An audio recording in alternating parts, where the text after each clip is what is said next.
Okay, welcome back. So you've just discovered that there's something odd, something's not quite right with your child, but you just can't quite get it into words. At this point, it's really just a feeling, right? It's just a feeling in the pit of your stomach. It's something that you know, a parent intuition, if you will, but it's hard to describe. It's kind of like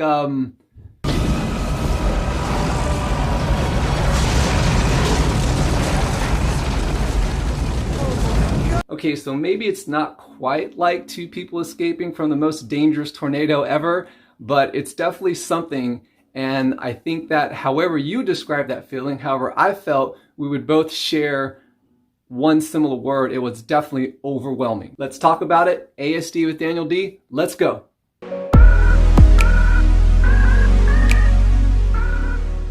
Welcome back, ladies and gentlemen. My name is Daniel. You're you.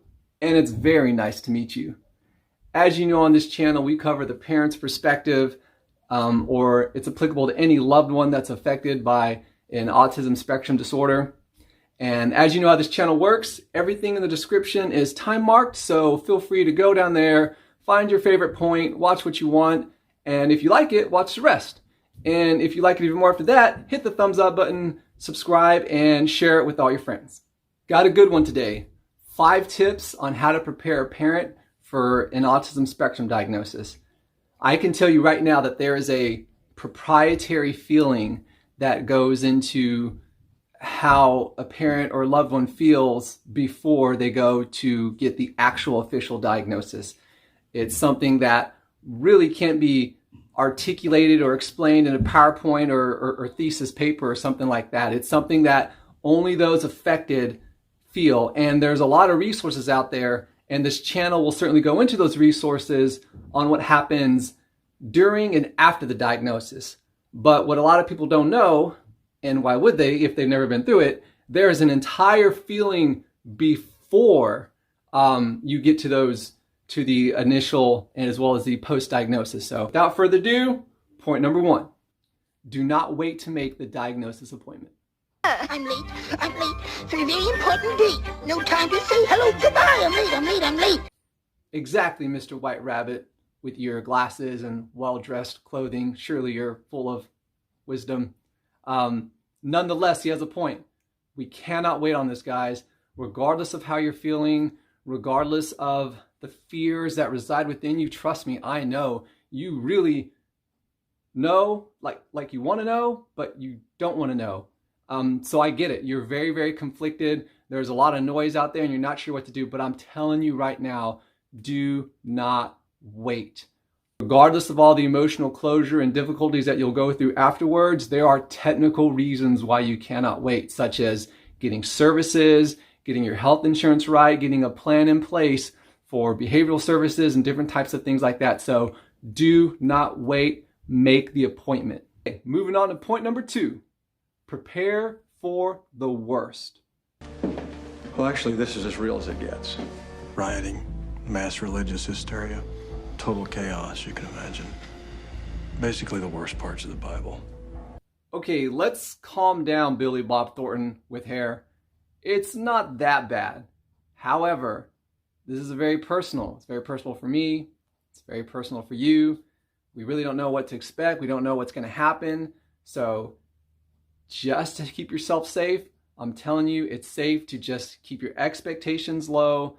I know that message doesn't translate great and it's not super positive and some organizations might disagree, but you don't want to have a skewed baseline or expectation of what's going to happen. You need to protect yourself because there's going to be plenty of emotional strength that you're going to have to gather after that diagnosis. So I'm telling you that beforehand, keep it low and let's see what happens. Let's move on to point number 3. Accept the outcome. Well, yes, but I don't understand. I'm supposed to be beautiful. But you are beautiful. That's right, true Princess Fiona. We got to throw out all the magic, throw out all the assumptions, throw out people's expectations, throw out our image of what is beautiful, our image of this, our expectation of that, our preconceived notions of what is this or what is that. we need to accept the outcome. You are in it. You have been thrown on the front lines of the battlefield, and you've got no ammo, you have no supplies, you have no formal training. There you are on the front lines, and you've got no choice. So we need to accept the outcome. It doesn't matter what it is at the end of the day. It doesn't matter whether your doctor says this person, your child, mom and dad, will never be able to talk. Your child, mom and dad, will never be able to throw a ball. Your child, mom and dad, will never have any friends. Whatever comes out of that meeting, I'm telling you, just accept it for the time being. Because that doctor, that analyst, even yourself, we don't really know what is capable as time progresses with this child. You think that the singer that just won America's Got Talent, the blind and autistic gentleman, that person right there, you think that when he was diagnosed, everybody stood around in a circle and said, this person's going to win America's Got Talent?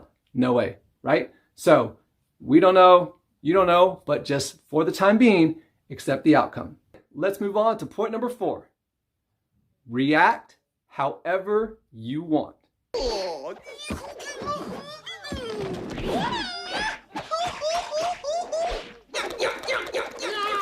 Okay, so maybe you don't want to act that way. Maybe you don't want to do flips or make funny faces like my buddy Jim Carrey in Dumb and Dumber, which is a great movie if you haven't seen it, by the way. But let's move on. So you own your reaction, and nobody can tell you how to react. Sad, angry, mad, happy, all the above. It doesn't matter. You act however it is that you want to react, and it's okay. One reaction that I would highly caution you against, and that reaction is blame. Okay? When you blame somebody, when you blame your partner, you'll blame genetics, you'll blame vaccines, you'll blame the environment. I don't know, right? There's a whole list of things that you might want to blame, but I would caution you against it because it will work against you. It will hurt you at the end of the day, and you won't be there for your child and your loved ones, and you're going to need to be there because after the diagnosis, that's when it starts.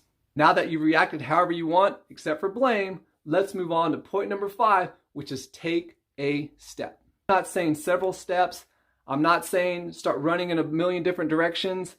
I'm saying after your reaction, take a breath and take a step. It doesn't have to be the recommended step. It doesn't have to be what all of your advisors are telling you to do. Just take a step that feels good and right to you as a parent. You have the PhD in your child. You always have the PhD in your child. Always remember that. Nobody will ever know what to do better than you. You are and will always be the expert. Everybody else